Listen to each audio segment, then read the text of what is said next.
Allah menciptakan manusia untuk dunia. Akan tetapi dunia diciptakan oleh Allah Subhanahu wa taala bukan untuk manusia, melainkan ada akhirat yang kelak, yang kekal abadi. Sebagaimana tak ingat sabah pesan malaikat Jibril kepada Rasulullah, yaitu Ish masyita fa innaka mayitun. Hiduplah sesuka hatimu. Silahkan tanya tamu udip segalak-galak katanya. Pukuh le katanya, ingin selalu dalam ketaatan, silahkan. Ataupun sebaliknya, katanya ingin taudip dalam kemaksiatan, silahkan. Tapi ingat, fa innaka mayitun, bahawa sesungguhnya bertanya akan terasakan yang namanya kematian. Di sini menunjukkan bahawa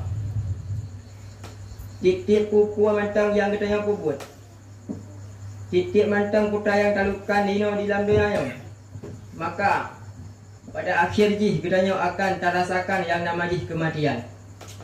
Maka li katanya semantang na kesempatan umum kubili Allah, maka terpersiapkan li katanya amal-amal untuk singgah ke urang akhirat. Maka apabila agak jino amal yang katanya kebah, apabila agak amal katanya hino dalam dunia, maka singgah urang akhirat akan kebalah oleh Allah Subhanahu wa taala yang layak, yaitu dimasukkan katanya dalam syurganya Allah Subhanahu wa taala. Makanya nasihat singkat daripada kehidupan katanya di dalam dunia. Maka saatnya mantang na masa, yaitu memperingati hari lahirnya Nabi Muhammad sallallahu alaihi wasallam. Maka dah pegah baca tentang kisah detik-detik kelahiran Rasulullah. Bahawanya tunggu-tunggu sekalian, di saat Nabi Muhammad kena lahir kena udahnya, bandum-bandum makhluk yang na alam dunia, baik di langit ataupun di bumi, para bidadari-bidadari yang cantik bertambah. Mereka lebih berdandan, lebih mempercantikkan dirinya untuk menyambut kelahiran Rasulullah. Para malaikat beristighfar menyambut kelahiran Rasulullah. Bukan hanya penduduk langit, penduduk bumi, binatang-binatang yang na di atas dan yang na di yuk, binatang-binatang lagi cicim-cicim bandung sangat senang dengan lahir Nabi Muhammad. Begitu juga dengan makhluk-makhluk yang hanya bernyawa, lagi tanah, anau dan lain sebagainya, juga sangat bersenang dengan lahirnya Nabi Muhammad sallallahu alaihi wasallam. Hadirin yang dimuliakan oleh Allah Subhanahu wa taala, bandum-bandum makhluknya ikut bergembira dengan lahir sirah Nabi, yaitu utusan Allah, kecuali sabah, yaitu iblis. Di hari lahir Nabi Muhammad, iblis teriak, iblis menjerit, iblis tidak rela, iblis tidak riza dengan lahirnya Rasulullah. Bahkan karena bagi iblis Nabi Muhammad adalah musuh je yang paling raya. Sehingga di saat Nabi lahir, iblis teriak, iblis jikri, iblis ketakutan, iblis tidak rela, iblis tidak riza dengan lahir Nabi Muhammad. Dalam riwayat, Nabi pernah bertanya pada iblis, "Wahai iblis, siapa makhluk yang paling kau benci?" Putra dijawab oleh iblis, "Anta ya Muhammad." Kamu wahai Muhammad. Setelah aku, siapa lagi wahai iblis? Setelah kamu, keluargamu. Setelah keluargaku, siapa lagi wahai iblis? Iblis dijawab, setelah keluargaku, setelah keluargamu, anak cucumu. Setelah anak cucumu, setelah anak cucuku, siapa lagi wahai iblis? Iblis menjawab, para pewaris keilmuanmu, yaitu para alim ulama. Jadi iblis hana galak urang lahir Nabi Muhammad. Iblis hana galak kepada cucu Nabi Muhammad, yaitu para habaib. Iblis juga hana galak kepada para ulama. Jadi menyona jino manusia-manusia yang mencaci para ulama, berarti urangnya sama lagi iblis. Menyona urang-urang yang membenci hari urang lahir Nabi Muhammad, yang berarti urangnya sama dengan iblis. Apabila anak orang yang benci kepada selawat Nabi Muhammad, urangnya sama dengan iblis. Hanya iblis yang membenci anak cucu Rasulullah dan para alim ulama.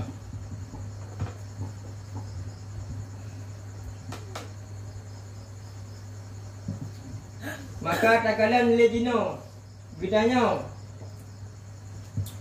sangat ramai kah manusia, sangat ramai pemuda-pemuda yang mencaci para ulama, yang membenci para ulama. Padahal para ulamanya adalah waris daripada Rasulullah. Ulamanya orang yang setat Rasulullah, yang setat jejak Rasulullah.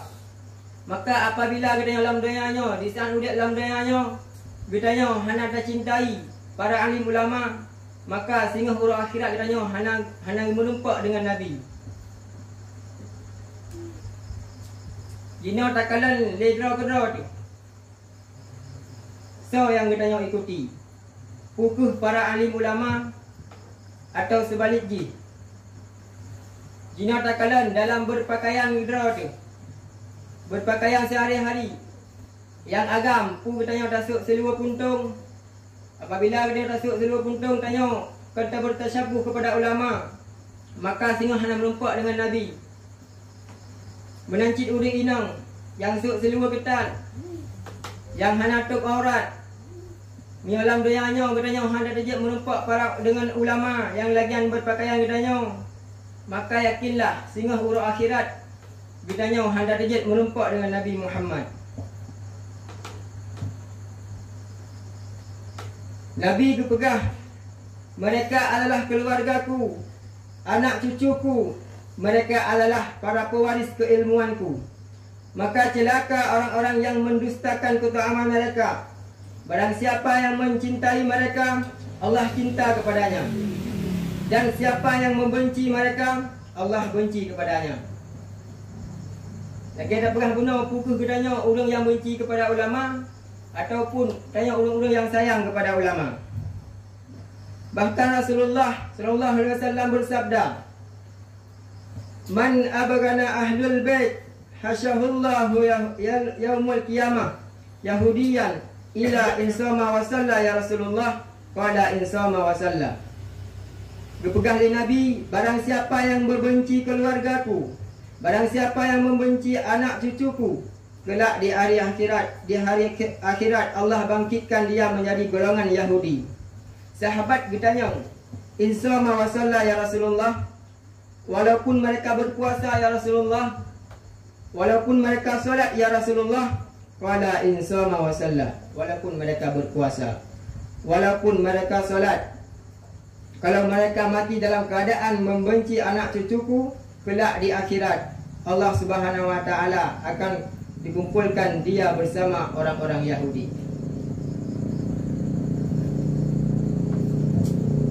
Hadirin yang dimuliakan oleh Allah Subhanahu wa taala,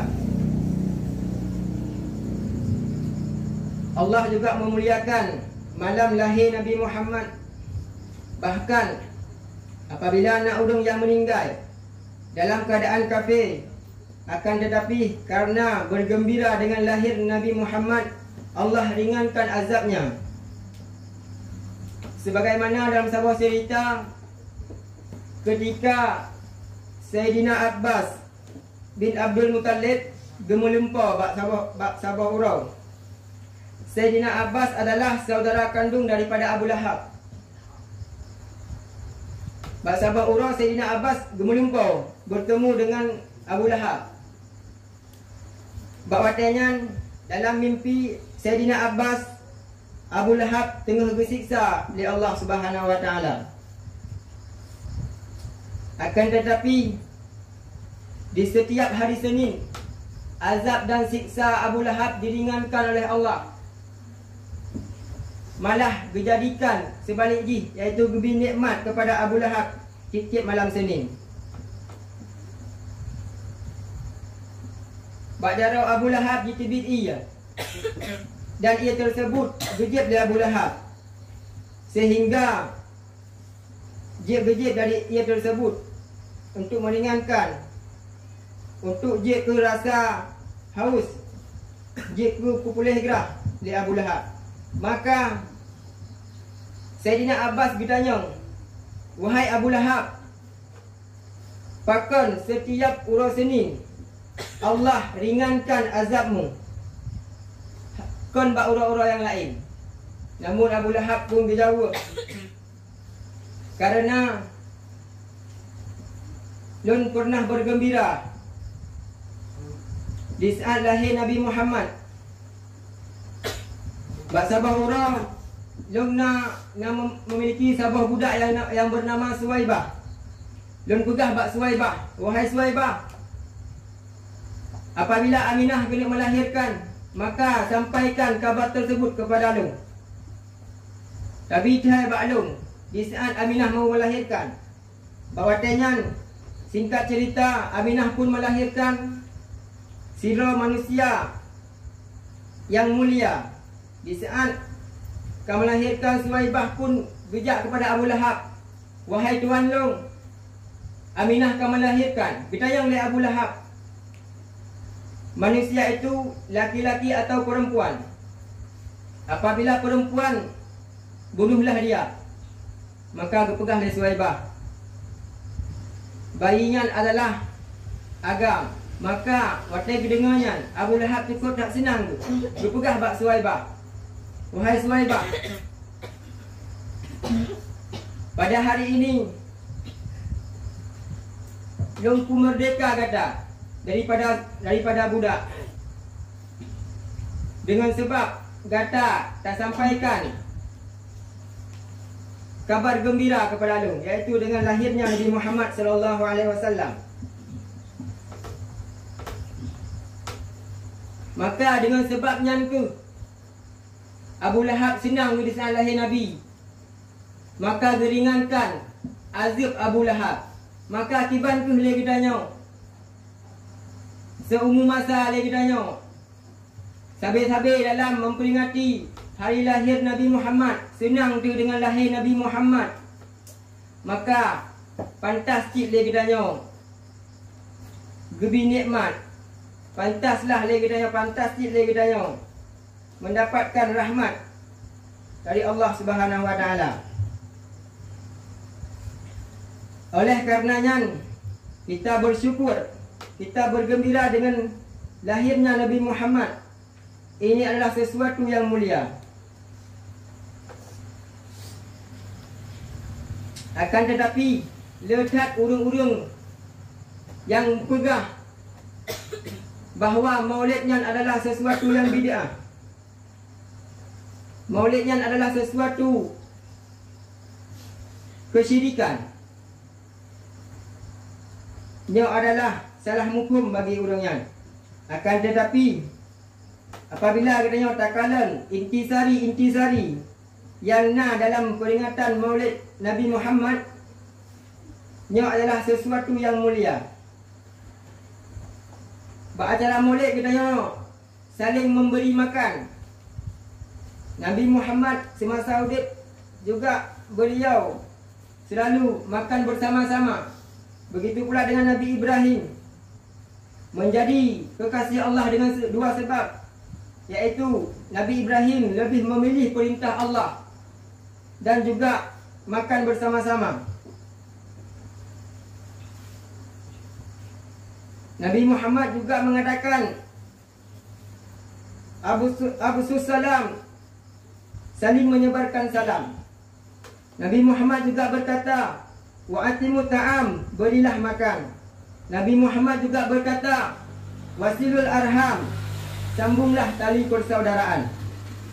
Mengenang para nabi, mengenang para rasul adalah sesuatu yang mulia. Hadis riwayat Ad-Dailami, zikrul anbiya minal ibadah. Mengingat para nabi itu adalah sesuatu ibadah.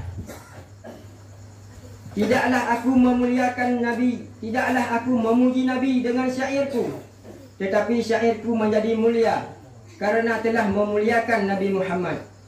Kita yang merayakan Maulid Nabi Muhammad, Nabi tidak butuh, akan tetapi kita yang butuh memuliakan dan mengagung-agungkan Nabi Muhammad. Maka katanya menjadi mulia karena telah memuliakan Nabi Muhammad. Maka di saat dia katanya tajak buat acara maulid, dia katanya tajak putra jib ku nasihat bagi tanya, bujib ke nasihat bagi tanya. Kon mumadah tajak buat maulid yang cuma dapat jual makanan. Kon mumadah dia tajak bugok dakwa.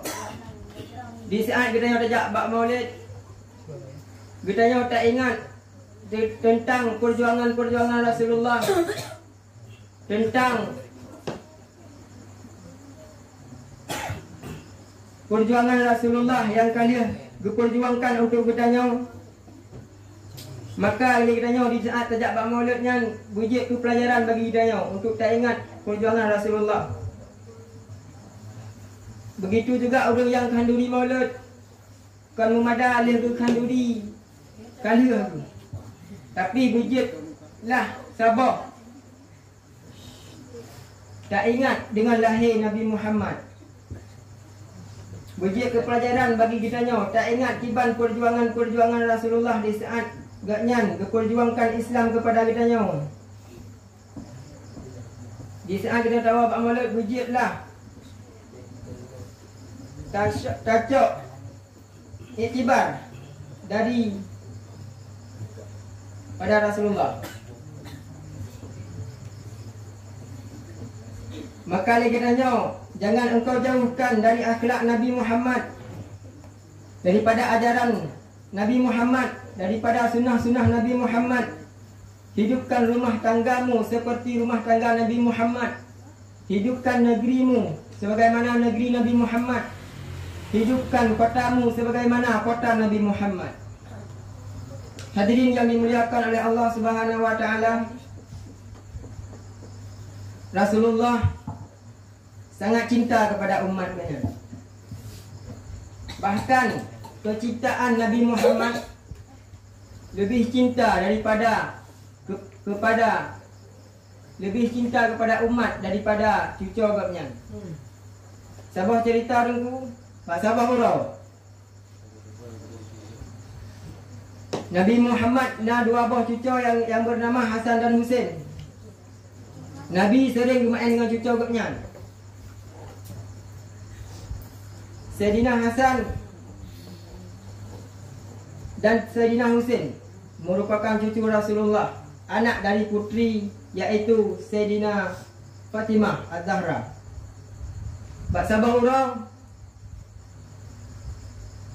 Husain mendatangi bundanya sambil menangis.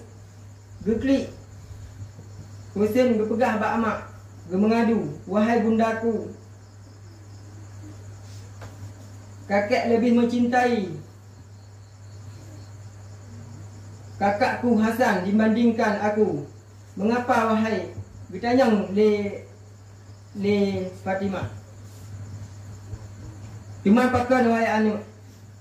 Bawa tenyan Husain pun jiklik dia pegah lagi kan. Namun Fatimah Husain berpegah pakan sampai dia ke hati kata. Pegah diri Hasan. "Rasulullah, kakek sering mencium bibir Hasan sementara aku dicium di leherku." Bak gedengar watenya, bak gedengarnya li Fatimah langsung gejak bak Nabi Muhammad dan gebah Hasan dan Husain. Watai truk bak Nabi Muhammad berceritakan sebagaimana yang kalian dipegang oleh Husain. Bahawatanya Rasulullah berjawab, wahai anakku Fatimah, Hasan selalu kucium di bibirnya karena ia akan wafat diracun oleh orang terdekatnya, dan seluruh isi perutnya keluar lewat mulutnya. Sedangkan Husain sambil Rasulullah menangis mengatakan, Husain sering aku cium di lehernya karena engkau Husain akan syahid dengan leher terputus. Bahawatanya dalam keadaannya bandum-bandum Fatimah, Hasan, Husain, Rasulullah beringat dengan kejadian tersebut. Di saat Fatimah mendengar begitu dari Rasulullah atas kejadian tersebut kepada anaknya Hasan dan Husain, Fatimah memohon kepada Rasulullah, wahai ayahku Rasulullah sallallahu alaihi wasallam, aku mohon kepadamu untuk mendoakan kepada anakku Hasan dan Husain agar semua tidak terjadi hal demikian. Rasulullah berjawab, tidak bisa wahai Fatimah, karena doaku aku simpan untuk umatku kelak. Begitu cintanya Nabi Muhammad kepada umatnya. Pernahkah kita mencintai seperti beliau mencintai kita? Pernahkah katanya tak berkorban kepada Rasulullah, kepada agama yang kalah diperjuangkan oleh Rasulullah, sebagaimana cintanya Rasulullah kepada katanya umat? Putraku yang kalah katanya korbankan. Kuku memada eta pegah-pegah, memada eta kauli malut dengan 5 buah bungkuh bu. Kuku memada etnan perjuangan kitanya. Maka tak fikir dia kitanya.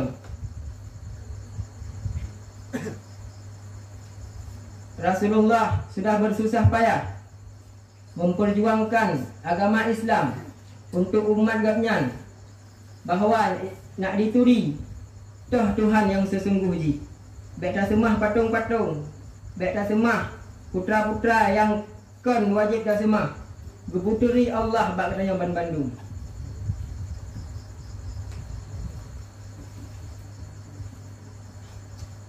Berapa kali kita telah mengkhianati Rasulullah, namun ingat, Rasul tetap mencintai umatnya. Dengan begitu banyak doa-doa beliau kepada kita sebagai rasa rindu bahawa Rasul benar-benar tulus amat sangat mencintai kita. Cinta pada selain Allah dan Rasul semua hanya fata morgana. Tidak ada yang benar-benar indah, semuanya hanya tipu daya belaka. Rasa itu pernah kalian rasakan dan kita pernah merasakan sama-sama.